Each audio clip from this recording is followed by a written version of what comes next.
सज्जनपुर नाम के गांव में शामू नाम का व्यक्ति रहा करता था। उसके 3 बेटियां थी। बड़ी का नाम मीरा था और छोटी अंजलि और रीमा।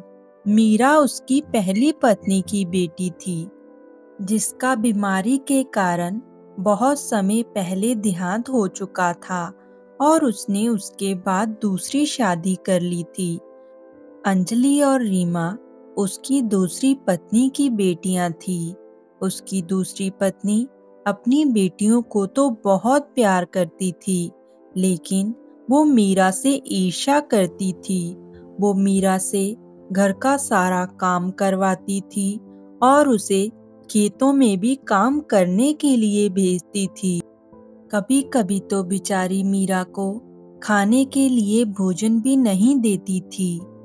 वो अपनी दोनों बेटियों के लिए अच्छे अच्छे कपड़े लेकर आती और उन्हें अच्छा अच्छा खाना खाने को देती। बेचारी मीरा को अपने ही बहनों के फटे पुराने कपड़े पहनने पड़ते थे। उसकी दोनों बहनें सारा सारा दिन बाहर घूमती और कोई भी काम नहीं करती थी। मीरा हर रोज गायें चराने के लिए पहाड़ी पर जाती थी और शाम को घर वापस लौटकर घर का भी सारा काम करती थी। एक बार की बात है, मीरा अपनी गायें चराने के लिए पहाड़ी की ओर चली जा रही थी। पहाड़ी के ऊपर जाने से पहले रास्ते में एक नदी पड़ती थी। वहां पर उसने देखा, नदी के किनारे एक बहुत ही सुंदर टोकरी पड़ी हुई है। वह टोकरी मीरा को बहुत ही अच्छी लगी। वो सोचने लगी कि ये टोकरी उसे अपने घर ले जानी चाहिए। इससे वो अपनी गाय को चारा डालेगी। वो टोकरी दिखने में बहुत ही ज्यादा सुंदर थी। मीरा ने वो टोकरी उठाई और अपनी गाय को ले जाते हुए आगे चलने लगी। वो आगे चलने ही लगी थी कि पीछे से उसे एक आवाज सुनाई दी। वो आदमी था और वो बोल रहा था, ए लड़की, सुनो, मेरी टोकरी लेकर तुम कहाँ जा रही हो? वो आदमी नदी में मछलियां पकड़ रहा था और वो मीरा को बोला, ये टोकरी मेरी है। मैंने मछलियां पकड़ने के लिए नदी के किनारे रखी थी और तुम इसे उठाकर कहाँ ले जा रही हो?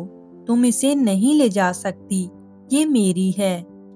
मीरा उस आदमी की बात सुनने के बाद सोचने लगी कि क्या करूं, मैं इसे टोकरी वापस दूं या ना दूं, क्योंकि ये टोकरी बहुत ही सुंदर है। मीरा ने वो टोकरी उस आदमी को दे दी। उस आदमी ने जब और वो उदास हो गई। वो आदमी अपनी टोकरी लेकर बहुत खुश हुआ और उसने टोकरी के बदले में मीरा को कुछ देने का निश्चित किया, क्योंकि वो समझ गया था कि ये लड़की बहुत ही अच्छी लड़की है और ये दुखी भी है। तो उसने अपनी जेब में से बीज निकाला और मीरा के हाथ पर रखकर कहा, ये लो बहन, ये एक जादुई फल का बीज है। इसे तुम घर पर जाकर लगाना। इसका पेड़ तभी तुम्हारे घर पर उग जाएगा, लेकिन तुम याद रखना, इस पर एक ही फल लगेगा। वो अमरूद का फल होगा और उसे सिर्फ तुम ही तोड़ सकती हो। तुम्हारे अलावा उसे और कोई भी नहीं तोड़ सकता। जैसे ही तुम वो फल तोड़कर खाओगी, उसके बाद ही तुरंत नया फल वहां पर लग जाएगा। ये एक जादुई फल है। इसे खाने के बाद ना तुम्हें भूख लगेगी ना प्यास लगेगी। एक फल में ही तुम्हारा पेट भर जाएगा। मीरा ये सुनकर बहुत खुश हुई, लेकिन उसे उस आदमी की बातों पर यकीन भी नहीं हो रहा था। मीरा सोचने लगी, अगर ये बात सच हुई तो ये मेरे लिए अच्छा होगा, क्योंकि मेरी माँ तो मुझे 2-2 दिन खाना नहीं देती और भूख के मारे मेरी जान निकली जाती है। इस फल को खाकर मैं अपना पेट भर लिया करूंगी। उस आदमी को उसकी टोकरी देकर मीरा अब पहाड़ी की ओर जाने लगी। जब वो थोड़ी सी दूर गई तो उसने अपने पीछे मुड़कर उस आदमी को देखा, लेकिन पीछे कोई भी आदमी नहीं था। वो आदमी गायब हो गया था। मीरा अपनी गाय चराकर शाम को अपने घर पर पहुंची और उसने उस बीज को अपने घर के सामने बो दिया और रात का खाना बनाने के बाद और खाने के बाद वो सो गई। जब उसने सुबह उठकर देखा तो वहां पर एक बहुत ही बड़ा अमरूद का पेड़ उग चुका था और उस पर एक अमरूद भी लगा हुआ था। ये देखकर मीरा बहुत खुश हो गई। इतने में उसकी सौतेली माँ घर से बाहर आ गई और वो देखकर हैरान हो गई कि एक रात में ही इतना बड़ा पेड़ उनके घर के सामने कैसे उग गया। वो मीरा से पूछने लगी तो मीरा कहने लगी, मुझे नहीं पता माँ कि ये पेड़ कैसे उग गया। इस पर मीरा की सौतेली माँ कहने लगी, जरूर तुमने ही कुछ किया है, तुम कोई काला जादू करती हो। ये सब बोलकर वो घर में चली गई और मीरा को कहने लगी, आज रात तुम घर में नहीं आओगी, तुम घर से बाहर ही रहोगी, ना तुम्हें खाने को कुछ मिलेगा। मीरा रोने लगी और रोते रोते उस पेड़ के नीचे बैठ गई। अब उसे भूख भी बहुत ज्यादा लगी थी। फिर उसे उस आदमी की कही हुई बात याद आ गई और उसने पेड़ से अमरूद तोड़ा और तोड़कर खा लिया। उसके बाद एकदम से उसका पेट भर गया। जैसे ही उसने पेड़ से अमरूद तोड़कर खाया तो उसी जगह पर एक और अमरूद का फल लग गया। फिर वो बाहर उसी अमरूद के पेड़ की छाया के नीचे सो गई। रात भर वो वहीं पर सोई रही और उसे बिल्कुल भी ठंड नहीं लगी।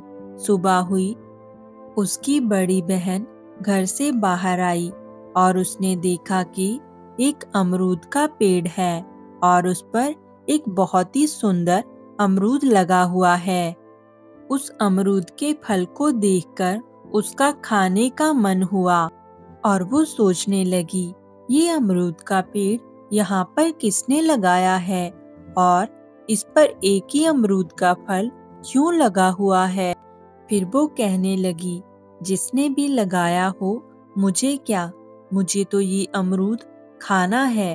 वो जैसे ही अमरूद को तोड़ने के लिए अपना हाथ बढ़ाने लगी, अचानक से वो अमरूद का पेड़ और भी ज्यादा बड़ा हो गया और उसका हाथ उस अमरूद के फल तक नहीं पहुंच रहा था। उसने बहुत कोशिश की लेकिन वो सफल नहीं हो पाई। बहुत कोशिश करने के बाद भी जब उसे अमरूद का फल नहीं टूटा तो वो निराश होकर घर के अंदर चली गई और थोड़े समय बाद ही उसकी दूसरी बहन घर से बाहर आई और उसे भी वो पेड़ देखकर बहुत हैरानी हुई। लेकिन जैसे ही उसने उस पर लगा हुआ वो अमरूद का फल देखा तो उसकी भी उस अमरूद को खाने की इच्छा हुई, लेकिन वो भी उस फल को तोड़ने में सफल नहीं हो पाई और निराश होकर अपने घर के अंदर चली गई। उन दोनों बहनों ने जाकर ये सारी बात अपनी माँ को बताई। उसकी माँ उन्हें कहने लगी, ठीक है बेटा, मैं तुम्हारे लिए वो फल तोड़कर लाती हूँ। फल तोड़ना कौन सा मुश्किल बात है। उसकी माँ घर से बाहर आई और वो फल तोड़ने की कोशिश करने लगी, लेकिन वो भी अपनी दोनों बेटियों की तरह वो अमरूद का फल तोड़ने में असफल रही और वो घर के अंदर चली गई। मगर मीरा बड़ी ही आसानी से उस पेड़ का फल तोड़ लेती और तोड़कर खा लेती और अपनी भूख को शांत कर लेती थी। एक दिन उस नगर का राजा उस गांव का चक्कर लगा रहा था तो उसने उस पेड़ को देखा और उस पर लगे हुए उस अमरूद को देखा।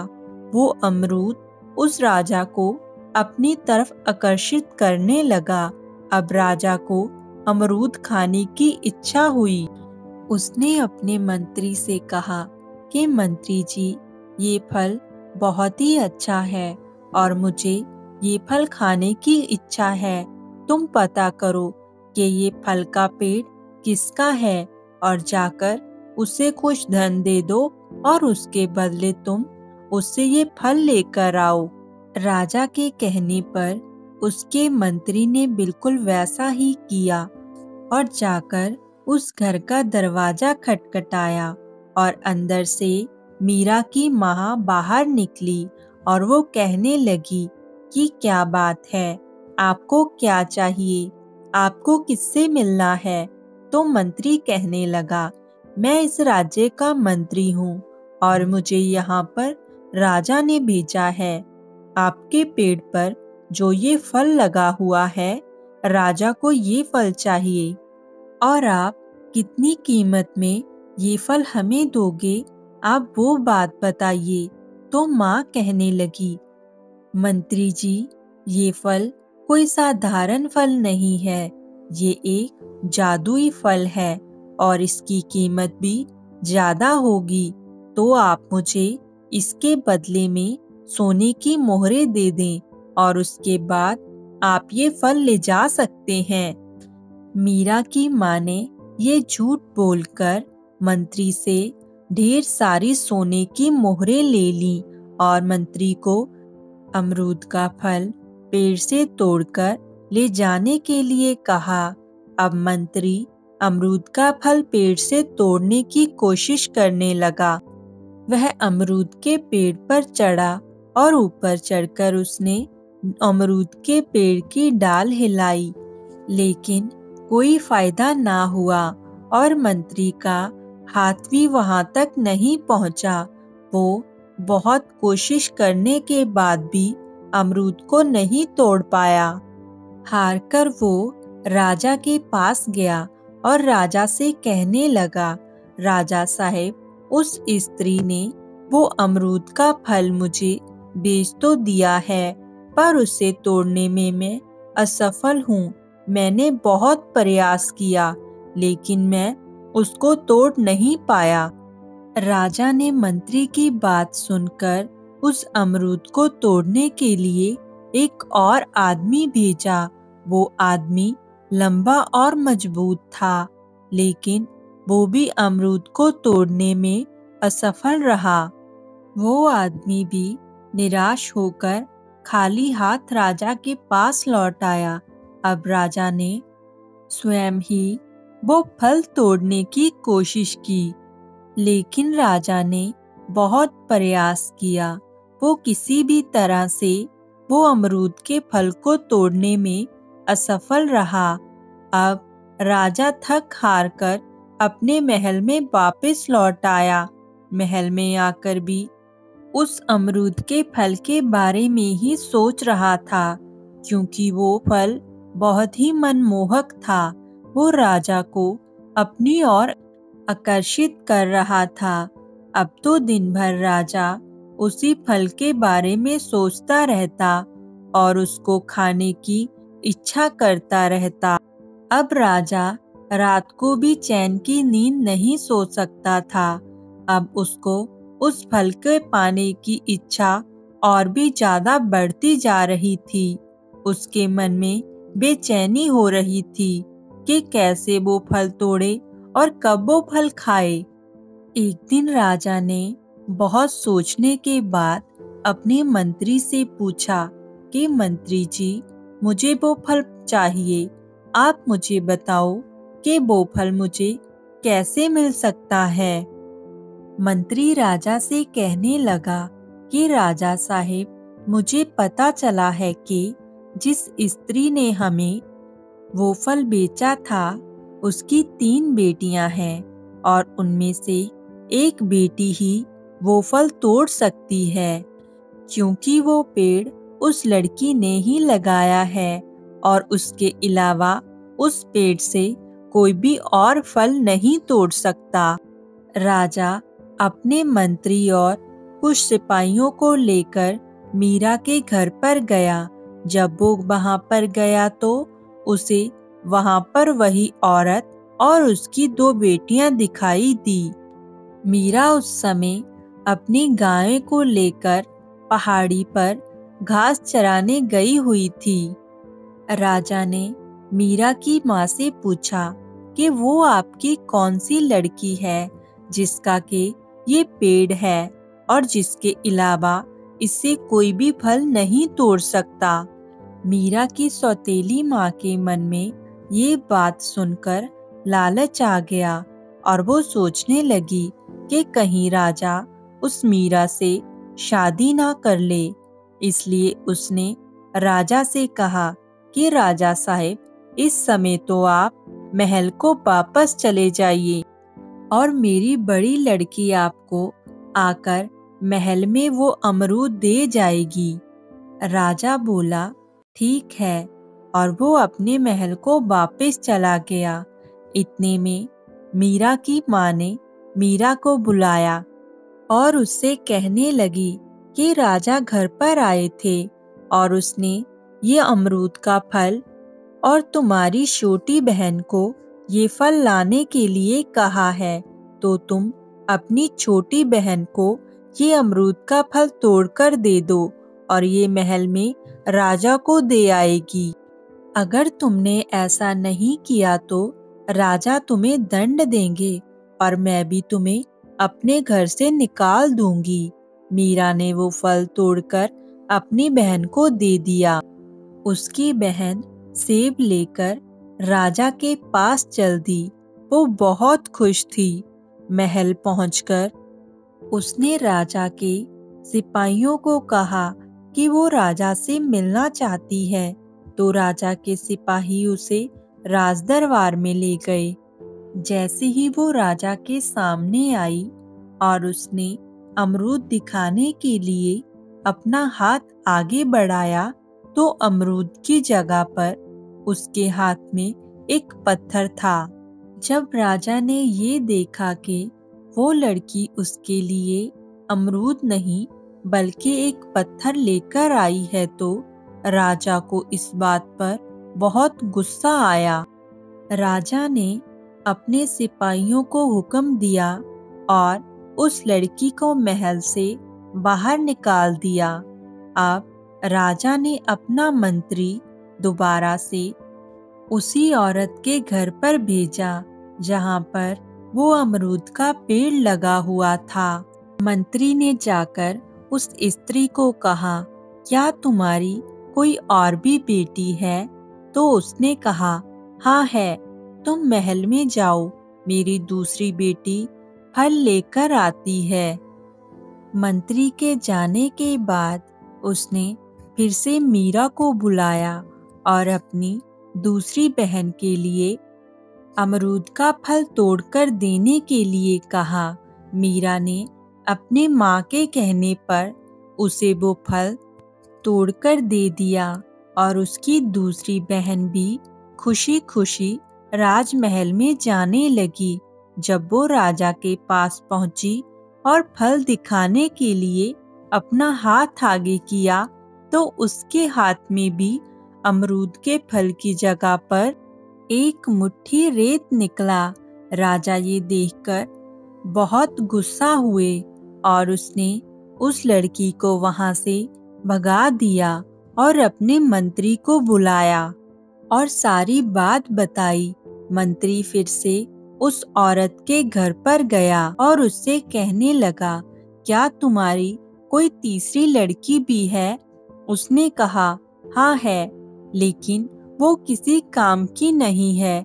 वो कोई भी काम नहीं करती है, सारा दिन इधर उधर घूमती रहती है। मंत्री ने कहा, कोई बात नहीं, पर वो है कहाँ पर? मीरा की सौतेली माँ कहती है, वो तो गाय चराने के लिए पहाड़ी पर गई है। मंत्री के कहने पर उसे घर बुलाया जाता है। जब वो घर पर आ जाती है तो मंत्री उसे कहता है, क्या तुम राजा के लिए एक अमरूद तोड़ सकती हो? मीरा ने कहा, ठीक है मंत्री जी। मीरा उस पेड़ के पास जाती है और वहां से वो अमरूद आसानी से तोड़ लेती है। मंत्री ने ये देखकर मीरा को प्रणाम किया और वो सोचने लगा कि ये कितनी आसानी से इस अमरूद को तोड़कर लेकर आई है और मुझसे ये टूटा ही नहीं। ये वही लड़की है जिसको मैं इतने दिन से ढूंढ रहा था। मंत्री जी ने मीरा को अपने साथ राजमहल चलने के लिए कहा। मीरा मंत्री जी के कहने पर उनके साथ चलने के लिए तैयार हो गई और अपने एक हाथ में उसने अमरूद का फल लिया और वो राजमहल पहुंच गई। जब मीरा राजमहल में पहुंची तो राजा ने उससे पूछा, क्या तुम अमरूद का फल लाई हो? तो मीरा ने कहा, हाँ राजा जी, मैं अमरूद का फल लेकर आई हूँ। और उसने अपना हाथ आगे किया और उसमें वही अमरूद का फल था जिसे राजा इतने दिन से पाने की कोशिश कर रहा था। राजा ने वो अमरूद का फल मीरा से लिया और वो खाने लगा। राजा ने जैसे ही वो अमरूद का फल खाया तो उसे शांति मिली और उसे ऐसा महसूस होने लगा जैसे कि उसने इससे अच्छा फल आज तक कभी भी नहीं खाया हो। फल खाने के बाद राजा ने मीरा की तरफ देखा। मीरा बहुत ही सुंदर थी। राजा ने आज से पहले इतनी सुंदर स्त्री कभी नहीं देखी थी। राजा मीरा को देखकर उस पर मोहित हो गया और राजा ने मीरा से विवाह करने का फैसला कर लिया।